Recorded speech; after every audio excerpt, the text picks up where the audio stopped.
Halo teman-teman kelas 11. Bertemu lagi dengan Pak Anggit. Kali ini kita akan membahas bab terakhir di semester 1 ya, teman-teman, yaitu sistem sirkulasi atau sistem peredaran darah. Nah, teman-teman, materi ini sebagian banyak sudah pernah kita singgung di jaringan hewan, terutama saat kita membahas jaringan darah ya. Maka teman-teman bisa melihat kembali apa yang sudah kita pelajari sebelumnya. Dan di video kali ini kita akan membahas lebih dalam lagi tentang hal-hal apa saja, proses-proses apa saja yang terjadi di dalam sistem peredaran darah kita. Kalau begitu teman-teman, langsung saja kita akan mulai untuk membahas materi apa yang akan kita pelajari. Oke, teman-teman, pada hari ini kita akan belajar mengenai komponen darah. Lalu yang kedua kita akan belajar mengenai proses pembukuan darah atau penutupan luka. Dan yang terakhir kita akan belajar mengenai penggolongan darah. Oke, itu teman-teman. Langsung saja kalau begitu kita akan mulai dari yang pertama, yaitu komponen darah. Oke, teman-teman, kalian bisa lihat dulu di sini ada tabung. Nah, coba kamu perhatikan bahwa ini sebenarnya adalah sampel darah gitu ya. Nah, kalau dalam dunia kedokteran saat ini, saat ingin melihat komposisi darah, teman-teman, biasanya darah yang ada di dalam tabung ini itu akan mengalami proses yang disebut sebagai sentrifugasi. Oke. Jadi proses sentrifugasi ini dilakukan untuk bisa memisahkan komponen-komponen darah, terutama komponen plasma dengan komponen sel-sel darah. Ya. Jadi sentrifugasi itu secara singkat caranya adalah tabung yang berisi darah itu dimasukkan ke suatu alat sentrifugasi ini, lalu ini akan diputar dengan kecepatan yang tinggi, gitu ya teman-teman. Nah, saat sampel darah diputar dengan kecepatan yang tinggi, ternyata hasilnya akan memisahkan komponen-komponen darah. Ya. Bisa dilihat di sini bahwa komponen yang putih ini, yang pertama, itu adalah komponen plasma. Ya, nah, ini yang akan kita bahas pertama, komponen plasma. Lalu yang di bawah, yang merah, itu nanti adalah komponen sel-sel darah. Itu teman-teman ya. Nah, sekarang kita akan bahas dulu untuk komponen yang plasma. Jadi teman-teman, komponen plasma itu terdiri dari 55%. Ya. Jadi 55% komponen di darah kita itu adalah plasma. Nah, apa saja isi dari plasma? Yang pertama teman-teman itu adalah air. Nah, ini adalah komponen mayoritas yang menyusun plasma. Ya, teman-teman, air. Fungsi utamanya adalah untuk pelarut dan untuk membawa zat-zat yang lain. Gitu, teman-teman, ya. Selain air, ternyata juga terdapat berbagai macam ion. Ini bisa berperan sebagai elektrolit darah. Ya. Contoh ion yang di bawah ada natrium, ada kalium, teman-teman ya, ada kalsium, magnesium, klorida, dan bikarbonat. Dan ada juga lagi yang lainnya. Ya. Fungsi dari ion-ion ini adalah untuk menjaga keseimbangan osmotik, pH darah atau derajat keasaman darah, dan juga untuk meregulasi permeabilitas membran. Gitu ya, teman-teman ya. Itu, teman-teman. Yang ketiga, komponen plasmanya adalah ini, protein. Protein plasma. Ada albumin, ada fibrinogen, dan juga ini yang menarik, ada protein yang berperan sebagai antibodi yang disebut sebagai imunoglobulin. Oke, ini Pak Anggit kasih tanda bintang teman-teman, karena nanti ada kaitannya dengan penggolongan darah. Sekali lagi ya, Pak Anggit ingatkan bahwa protein plasma, terutama yang bagian imunoglobulin, ini berperan sebagai antibodi dan nanti ada kaitannya juga dengan penggolongan darah. Itu teman-teman. Next, berikutnya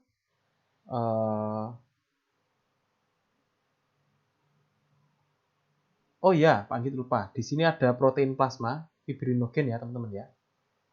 Nah, fibrinogen nanti juga ada erat kaitannya dengan penggumpalan darah. Nah, ini kan salah satu materi yang akan kita pelajari ya, penggumpalan darah. Yang imunoglobulin tadi golongan darah. Kalau yang fibrinogen nanti erat kaitannya dengan penggumpalan darah. Oke, itu teman-teman. Next, komponen yang terakhir, teman-teman, itu adalah zat-zat yang ditransport oleh darah. Itu ya. Jadi ada nutrisi. Kalau kamu mengkonsumsi segala sesuatu yang nanti akan dipecah menjadi nutrisi, ternyata nanti akan dibawa oleh plasma ini. Ya, termasuk komponen penyusun plasma. Selain nutrisi, ada zat-zat sisa metabolisme yang dibuang oleh sel-sel, teman-teman ya. Lalu juga ada gas-gas respirasi. Di sini juga terdapat di sini, teman-teman, di plasma ini ya. Ada CO2, ada O2 gitu. Dan juga ada hormon. Itu, teman-teman. Oke.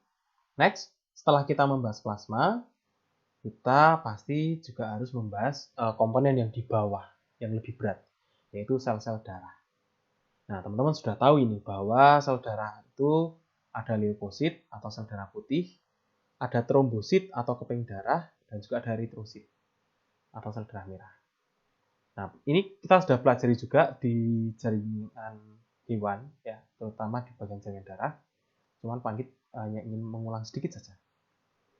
Leukosit, teman-teman, ini fungsinya adalah untuk pertahanan dan kekebalan tubuh. Ya. Nah, teman-teman, untuk mampu memerangi zat-zat asing, ternyata leukosit itu dibagi menjadi dua kelompok. Yang pertama adalah kelompok yang memiliki granula. Ya, kelompok granula. Yaitu kelompok sel darah putih yang memiliki semacam bintik-bintik itu ya, teman-teman ya. Protein bintik yang berbentuk seperti butir-butir di dalam sitoplasmanya. Nah, yang termasuk kelompok granulosit ini itu adalah si basofil, eosinofil, dan juga neutrofil. BEN. Itu, teman-teman. Nah, biasanya kelompok yang granulosit ini itu adalah jenis-jenis sel darah putih yang akan maju terlebih dahulu jika ada serangan dari benda-benda asing, terutama yang membahayakan, seperti virus, bakteri, dan lain-lain. Ya, teman-teman ya.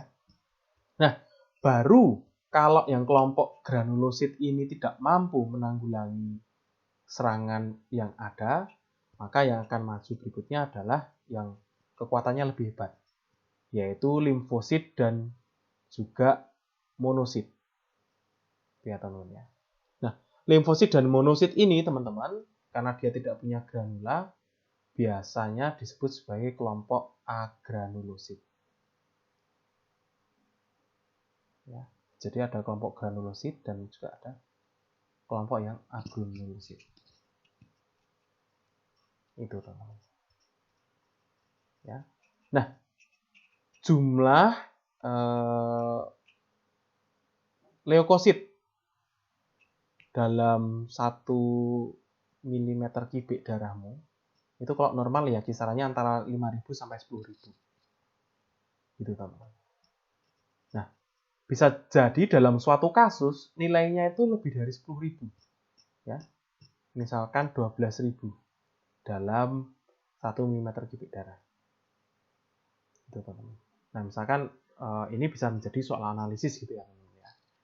Misalkan saat dicek di suatu jaringan, ternyata diketahui bahwa jumlah leukosit itu melebihi batas tingginya, yaitu 10.000. Ya, misalkan ada 12.000 sel darah putih yang ditemukan di suatu jaringan. Maka apa yang terjadi, teman-teman? Saat sel darah putih ini lebih tinggi daripada kisaran normalnya. Jawabannya adalah bisa jadi teman-teman mengalami kondisi yang disebut sebagai leukositosis. Atau kondisi di mana leukosit itu diciptakan dalam kondisi yang lebih banyak daripada jumlah normalnya. Belum pasti leukemia. Kalau leukemia kan memang karena kanker darah ya teman-teman ya. Adanya pembelahan sel yang tidak terkendali di sel darah putihnya. Kalau ini enggak, ini hanya jadi leukositosis itu belum pasti leukemia. Nah, biasanya kondisi leukositosis ini, ya, kondisi di mana sel darah putih itu jumlahnya melebihi batas normal, itu bisa mengindikasikan, bisa menjadi pertanda mengindikasikan terjadinya infeksi, teman-teman, ya, pada suatu jaringan yang menjadi sampel itu. Jadi biasanya kalau dicek darah akan ketahuannya sampai situ, teman-teman. Oh, di sini ada kok sel darah putihnya tinggi ya? Oh, jangan-jangan ada infeksi atau serangan bisa dari bakteri maupun virus. Pokoknya memicu jumlah leukosit yang lebih banyak. Gitu, teman-teman, ya. Next, ada trombosit. Trombosit atau keping darah, teman-teman, ini nanti berperan dalam penggumpalan darah. Ya. Ciri khasnya adalah dia tidak memiliki nukleus dan bentuknya itu tidak tetap. Itu, teman-teman. Berikutnya ada sel darah merah atau eritrosit. Berfungsi untuk transport oksigen dan juga karbon dioksida. Itu ya, teman-teman ya.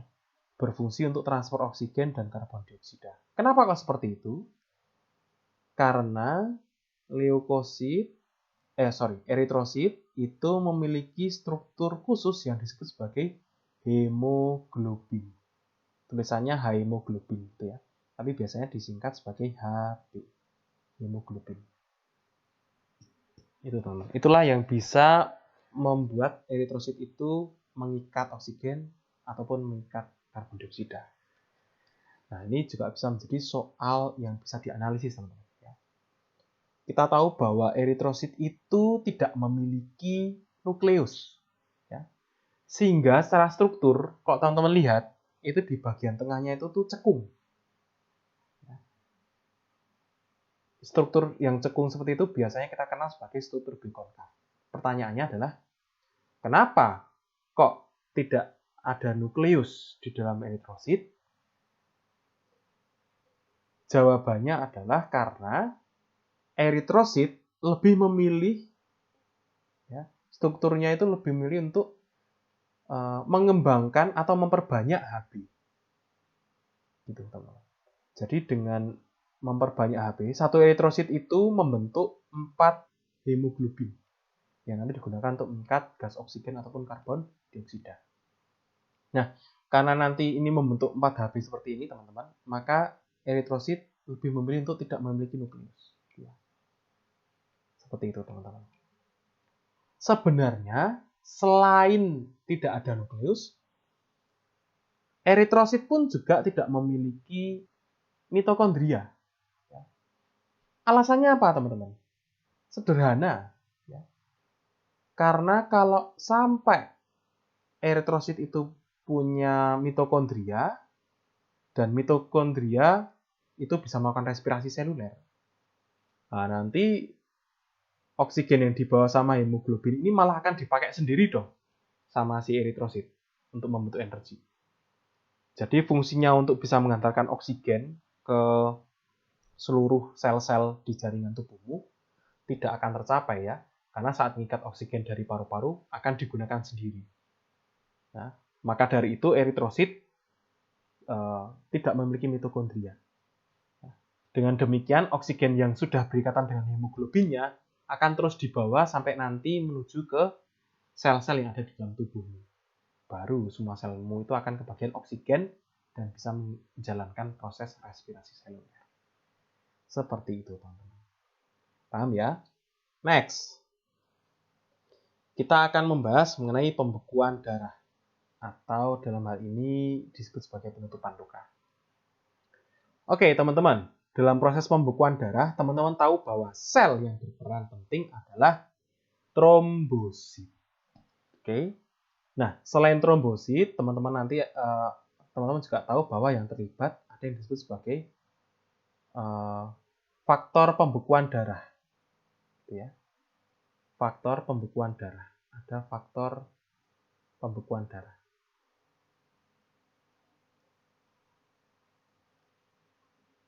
Nah, faktor pembekuan darah ini nanti ada yang disebut sebagai trombokinase, ada yang disebut juga sebagai ada vitamin ya teman-teman, vitamin K, ada juga ion,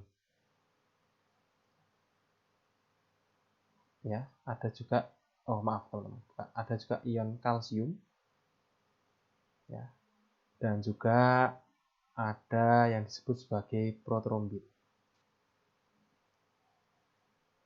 Gitu teman-teman. Nah, sedangkan protein plasma yang terlibat dalam proses pembekuan darah ini, teman-teman sudah tahu tadi ya, yaitu si fibrinogen. Itu teman-teman. Ya. Dan teman-teman tahu bahwa sel yang terlibat nanti adalah yang trombosit ini. Nah, proses pembekuan darah ini teman-teman pasti akan terjadi diawali dengan adanya luka. Oke. Jadi nanti saat ada luka, nanti akan ada sesuatu yang terjadi pada trombosit. Nah, sebelum Pak Anggi jelaskan lebih panjang lebar, kita akan lihat dulu video bagaimana proses dinamika apa yang akan terjadi sama trombosit saat terjadi luka. Oleh karena itu, silakan teman-teman bisa menonton video berikut ini.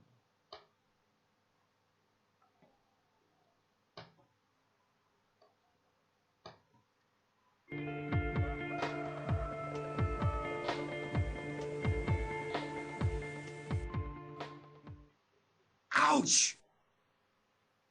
Let's examine how platelets work to form clots. Here's Oke, teman-teman bisa lihat di sini bahwa ini adalah pembuluh darah ya, pembuluh darah arteri yang kecil. Teman-teman bisa lihat bahwa ini tuh seperti pipa yang mengalami kebocoran. Ya, ini ada kebocoran di sini. Maka luka inilah yang akan mengawali proses pembekuan darah. Kita akan lihat apa yang terjadi. the cut section of a small artery. The traffic going by includes red blood cells carrying oxygen, Tadi ada sel darah merah di dalam darah ini. platelets, which come from white blood cell fragments, Oke, teman-teman. Lalu selain sel darah merah, di aliran darah ini pun juga terdapat platelet. Platelet di sini nggak usah bingung. Ini adalah keping darah atau trombosit. Ya. Bahasa Inggrisnya adalah platelet. Oke, lanjut. and clotting factors, which Oke, di bagian plasmanya ternyata juga ada clotting factor, ya, atau faktor untuk pembekuan darah tadi. Ya, faktor pembekuan darah yang tadi sudah Pak Andi tuliskan ada apa saja di situ. help the blood to clot. When a blood vessel Oke, teman-teman bisa memperhatikan.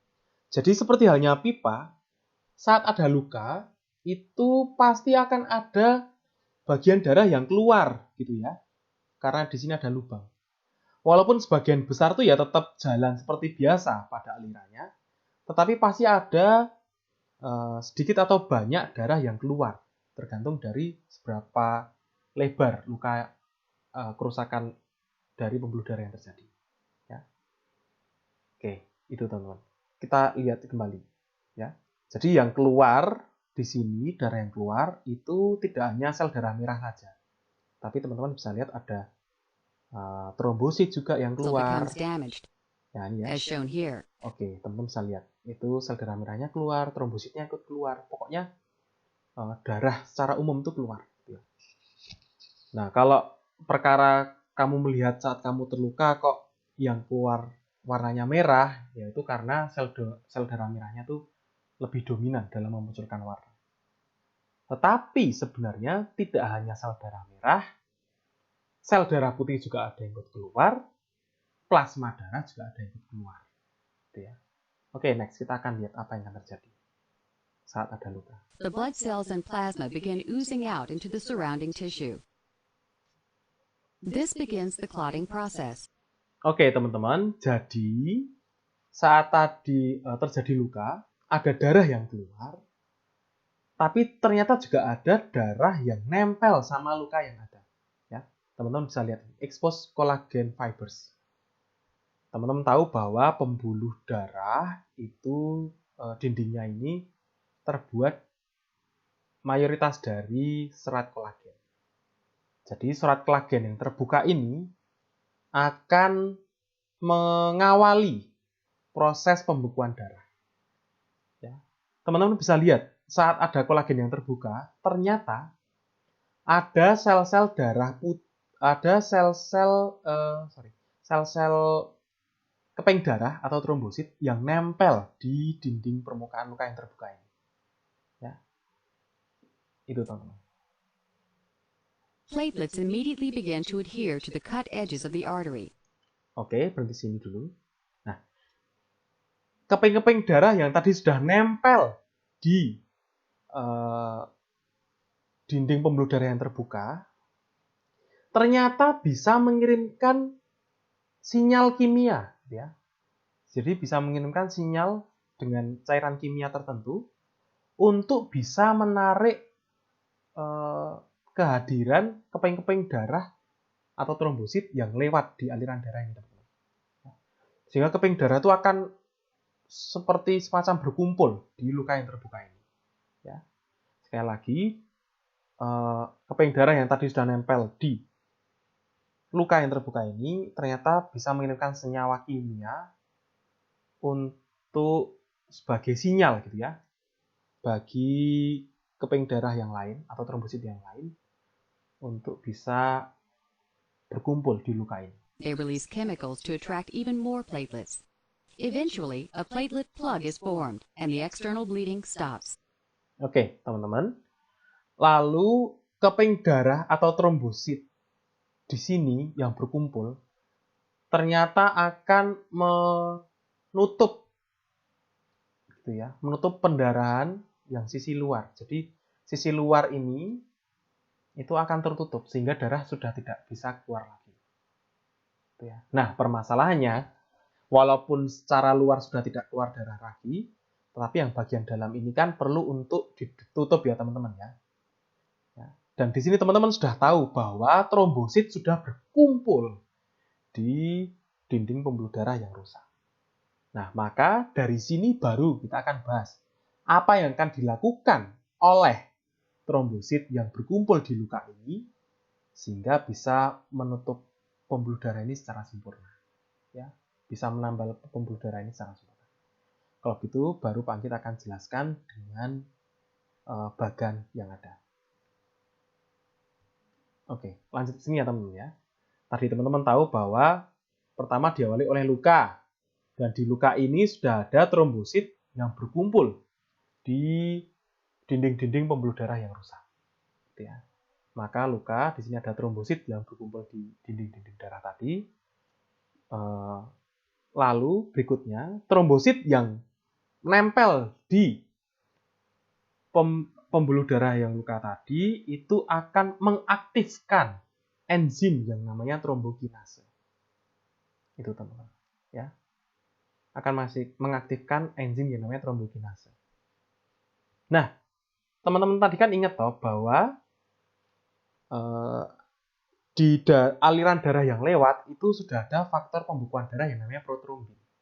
Gitu ya. Dan juga ada vitamin K serta ion kalsium. Maka trombokinase yang aktif tadi itu bersama-sama dengan vitamin K dan ion kalsium akan mengaktifkan protrombin sehingga berubah menjadi trombin.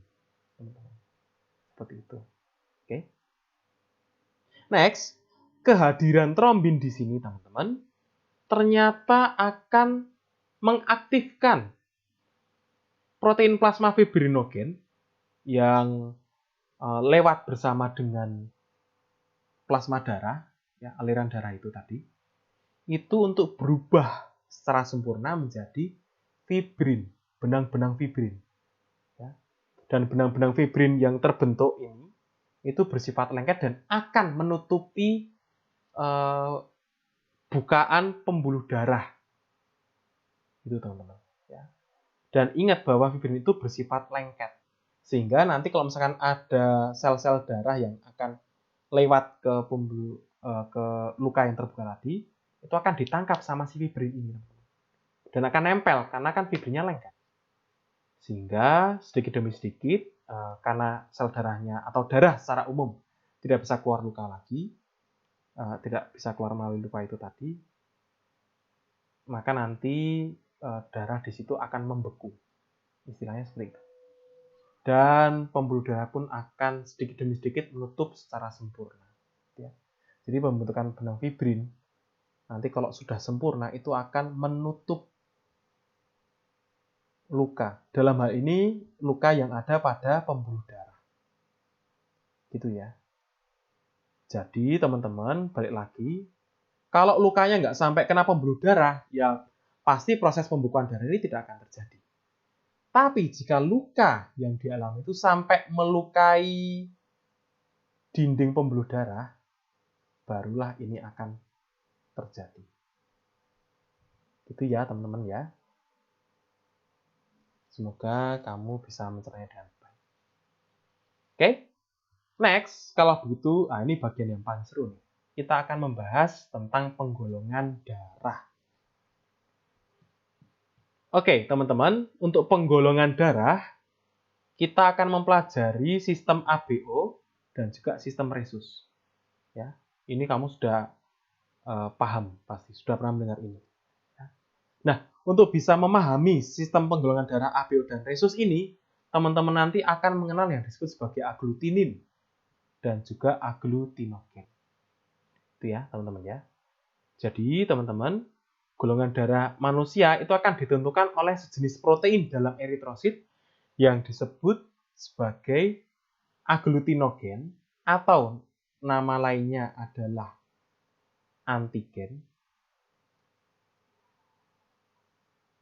Dan juga ini sepaket dengan antibodi atau aglutinin. Jadi nama lainnya aglutinin adalah antibodi. Gitu. Nah, dipahami dulu teman-teman. Aglutinogen atau antigen letaknya ada di eritrosit. Antibodi atau nama lainnya adalah aglutinin terdapat dalam plasma. Itu teman-teman. Oke. Nah, penerapannya seperti apa? Kita akan lihat berikut ini ya. Nah, berikut teman-teman adalah penggolongan darah.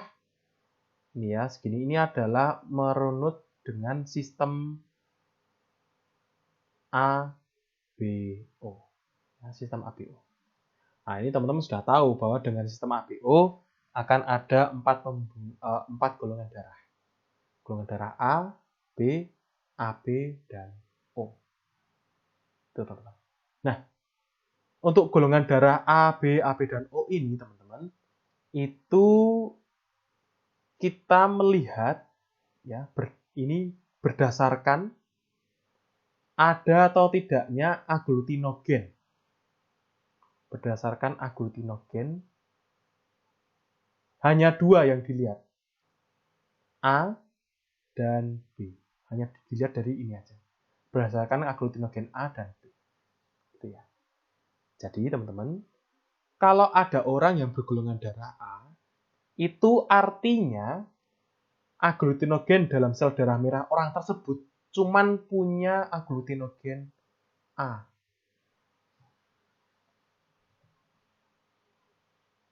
Nah, kalau orang yang bergolongan darah B, itu aglutinogen di dalam sel darah merahnya itu cuman punya aglutinogen B. Nah, kalau yang AB gimana ya, teman-teman?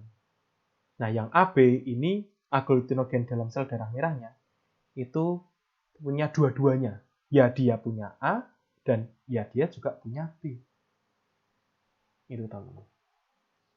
Nah, kalau O gimana? Ini sebenarnya bukan O ya, teman-teman ya.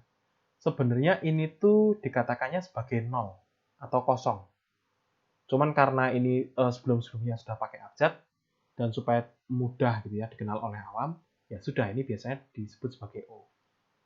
O atau 0 ini berarti artinya di aglutinogennya itu ya kosongan. Dia tidak punya A, dia juga tidak punya B. Seperti itu, teman-teman. Oke, coba dipahami dulu peranan. Next. Berikutnya yaitu tentang agglutinin, teman-teman ya. Nah, teman-teman, orang itu sepaket gitu ya. Tidak bisa tidak, ini tuh sepaket. Orang yang bergolongan darah A punya agglutinogen A di dalam sel darah merahnya.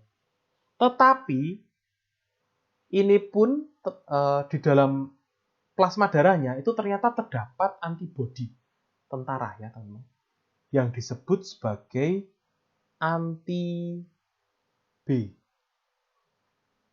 Atau supaya tidak keliru dengan yang agglutinogen, biasanya kita kenal sebagai beta. Gitu, teman-teman. Ya. Jadi di sini namanya anti B, agglutinin ini hanya akan bereaksi jika ada sel darah merah yang punya agglutinogen B. Gitu, teman-teman. Ya, sudah dilengkapi tentara ini. Begitu pula orang yang bergolongan darah B. Dia punya agglutinogen B di dalam sel darah merahnya, dan juga di plasmanya sudah dilengkapi oleh Tuhan dengan tentara atau antibodi yang disebut sebagai anti-A. Sehingga atau dikenal sebagai alfa. Dan ini akan memastikan jangan sampai ada sel darah merah dengan agglutinogen A di dalam peredarannya. Ya. Begitu pula yang bergolongan darah AB. Dia punya dua agglutinogen, A dan B. Maka antibodi yang dimiliki di di plasma darahnya itu tidak punya. Dia tidak punya alfa, dia tidak punya beta. Gitu ya. Nah, kalau yang 0 atau yang O ini, itu memang dia tidak memiliki agglutinogen apapun. Tetapi agglutinin di dalam tubuhnya, di dalam plasma darahnya itu lengkap. Dia punya alfa atau anti-A, dan dia juga punya beta. Gitu ya. Jadi ini tidak bisa dimasuki oleh sel darah merah yang memiliki agglutinogen A maupun yang punya agglutinogen B. Nah, apa sih teman-teman pentingnya kok bisa mengetahui golongan darah ini? Ya baik lagi, jangan sampai terjadi apa yang disebut sebagai penggumpalan darah. Gitu ya. Dengan mengetahui golongan darah masing-masing orang, kita bisa tahu ini tuh harus bisa diberi darahnya siapa. Gitu ya. Nah, kalau misalnya ada orang bergolongan darah A, dikasih golongan darah B, gitu ya teman-teman. Ya jelas nanti bisa mati. Kenapa? Karena yang anti B tadi, anti beta itu bisa menyerang agglutinogen dari orang yang bergolongan darah B. Gitu ya. Itu teman-teman. Nah, sebenarnya ada satu sistem lagi yang sederhana teman-teman. Itu dikenal sebagai sistem Rhesus. Ya, sistem Rhesus. Golongan darahnya itu cuma ada dua. Dia disebut sebagai positif Rhesus atau dia negatif Rhesus. Itu ya. Nah, keberadaan agglutinogen yang ada di sini itu dilihat dari keberadaan suatu protein yang disebut sebagai RHD. Ya. Jadi orang yang positif Rhesusnya itu artinya dia memiliki agglutinogen RHD di dalam sel darah merahnya. Kalau negatif gimana? Ya dia tidak punya protein RHD. Nah, begitu pula antibodinya teman-teman, ini lengkap. Kalau yang plus itu dia tidak punya antibodi untuk melihat Rhesusnya ya. Tetapi kalau yang negatif dia punya anti Rhesusnya. Biasanya dikenal sebagai anti-D. Ya, seperti itu teman-teman. Gitu ya. Sehingga biasanya penggolongan darah itu misalkan ada A secara ABO, A secara Rhesus plus misalkan. Maka kadang kalau dituliskannya adalah orang bergolongan darah A plus gitu ya. Atau mungkin O plus atau mungkin B minus gitu. Nah, sekarang teman-teman bisa memahami nggak? Paham ya? Nah, kalau paham, Pak Anggit akan cerita sedikit tentang bagaimana sih sistem penggunaan darah yang ada pada tubuh kita. Oke, teman-teman, biasanya untuk bisa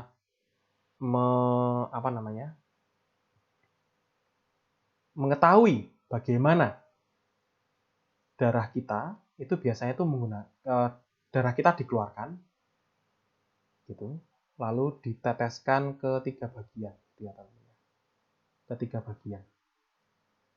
Nah, biasanya itu sudah ada serum-serum buatan, ya, yaitu serum anti A buatan, ada serum anti B buatan yang bentuknya mirip sekali, dan juga ada serum anti D buatan. Biasanya untuk mengecek anti A dan anti B ke kebenarannya biasanya juga dilengkapi dengan anti AB, anti A dan anti B. Seperti itu teman-teman, ya. Gitu. Nah, sehingga biasanya dalam pengecekan darah, oke, mungkin kita nggak pakai ini, kita pakai yang bawah aja biar teman-teman tahu. Misalkan di sini ada 4 gelas, 4 tempat darah gitu ya. Nah, seperti ini teman-teman. Misalkan tempat yang pertama, ini sudah ada darahmu semua di sini. Oke, di sini sudah ada darahmu, ini kasih darah semuanya. Lalu diberi serum masing-masing. Misalkan ini diberi anti A. Ini misalkan diberi anti B. Lalu ini bisa misalkan diberi anti AB. Di sini dikasih anti D. Gitu ya. Nah, dilihat saat sudah diberi dan diaduk, biasanya kan dilihat apakah ada penggumpalan atau tidak. Gitu ya. Kalau ada penggumpalan, berarti ada reaksi sesuatu di darahmu dengan serum yang sudah ditambahkan. Contoh, misalkan ada darah seperti ini ya. Misalkan ini anti A-nya, nah ini ada titik-titik penggumpalannya. Anti B-nya ternyata polos saja teman-teman. Anti AB-nya ternyata ada juga penggumpalannya. Anti D-nya dia ada titik-titik seperti ini. Nah, kalau kita lihat dari segi anti A, dia menggumpal. Artinya serum anti A atau alfa ini itu bereaksi dengan eritrosit darahmu. Berarti eritrosit darahmu itu punya agglutinogen A. Dia positif punya agglutinogen A. Nah, kalau dia dari anti B, ternyata anti B itu tidak bereaksi apa-apa dengan darahmu. Berarti darahmu itu tidak punya agglutinogen B. Ya, terutama berarti eritrosit darahmu tidak punya agglutinogen B. Nah, dilihat dari anti AB-nya ternyata ya tadi karena punya agglutinogen A, maka dari serum anti AB pun juga bereaksi. Nah, untuk anti D, teman-teman, bisa dilihat bahwa di sini anti D itu bereaksi dengan eritrosit darahmu. Gitu ya. Sehingga di sini positif ada resus RHD-nya. Maka ini disimpulkan bahwa golongan darahnya adalah A positif. Jadi teman-teman kalau nanti misalkan ada soal analisis, kamu diminta menjelaskan, silakan jelaskan penjabarannya. Dilihat dari hasil satu demi satu. Anti A itu seperti apa hasilnya dan alasannya kenapa. Begitu pula anti B-nya juga sama, anti AB-nya juga sama, begitu pula anti D. Baru disimpulkan ini yang terakhir, darahnya apa. Gitu ya. Nah, ini misalkan Pak Anggit ada latihan sedikit supaya teman-teman bisa lebih memahami lagi. Oke. Contohnya ini, ada anti A, ada anti B, ada anti AB dan anti D. Hasilnya apa kira-kira? Nah, ini contohnya.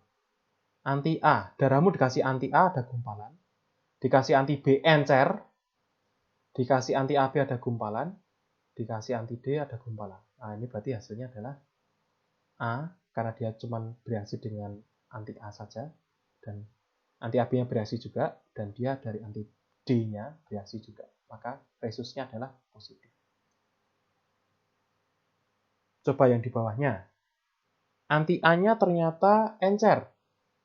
Ya, berarti tidak punya aglutinogen A. Anti B-nya menggumpal. Oh, berarti punya aglutinogen B di eritrosit darahmu. Oh, dari anti AB juga bereaksi. Oh, berarti valid. Ya, valid bahwa eritrosit darahmu punya aglutinogen B. Oh, dari anti D-nya gumpal juga. Oh, secara resusnya berarti positif. Maka hasilnya, kesimpulannya adalah berdarah B plus atau B positif. Nah, kalau kamu sudah pasnya seperti ini, kamu akan paham. Oh, darahmu dikasih anti A gumpal. Oh, berarti punya aglutinogen A di eritrositnya. Oh, dikasih anti B gumpal juga. Oh, ini berarti punya aglutinogen B di darah, di eritrosit darah. Dikasih anti AB valid, betul. Maka secara ABO ini golongan darahnya adalah AB. Lalu dilihat dari resusnya. Oh, ini gumpal juga. Maka positif mengandung RHD. Maka kesimpulannya berdarah AB plus. Wah, kalau yang seperti ini bagaimana teman-teman? Dikasih anti A encer, dikasih anti B encer. Coba divalidasi dengan anti AB, oh iya benar encer. Dan dikasih anti D, itu juga encer. Maka kalau secara ABO, dia tidak punya aglutinogen A dan tidak punya aglutinogen B. Maka dia O, golongan darahnya, dan dia tidak punya aglutinogen RHD. Berarti negatif. Nah, kira-kira seperti itulah. Semoga teman-teman paham dengan penjelasan ini. Maaf agak lama karena kita juga supaya teman-teman bisa lebih paham dalam menganalisis ini. Thank you teman-teman. Kalau begitu bertemu lagi dengan Pak Anggit di pertemuan mendatang. Dadah.